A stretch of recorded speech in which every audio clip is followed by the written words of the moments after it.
Hello, today we will discuss floor division and modulus. Imagine a situation where we need to parse a website with announcements. We need to know exactly how many full pages we have and how many announcements are on the last page. We know the total number of announcements, which is 92, and each page can fit 8 announcements. So, the total number of ads will be 92. The number of ads per page will be 8.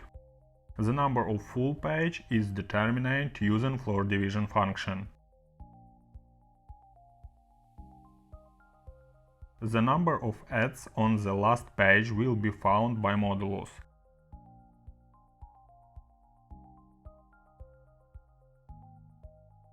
As a result of the floor division, there will be 11 total pages, 11 pages with 8 announcements each. 4 announcements will be on the last 12th page. This means that the floor division returns the result of how much the first number is wholly divisible by the second, and the modulus in turn indicates what we will have left over after floor division. Write in the comments where else this can be used. Let's consider another example. We have 11 apples and 3 people among whom these apples need to be evenly divided, with the remainder returned. So the total number of apples will be 11. The total number of people will be 3.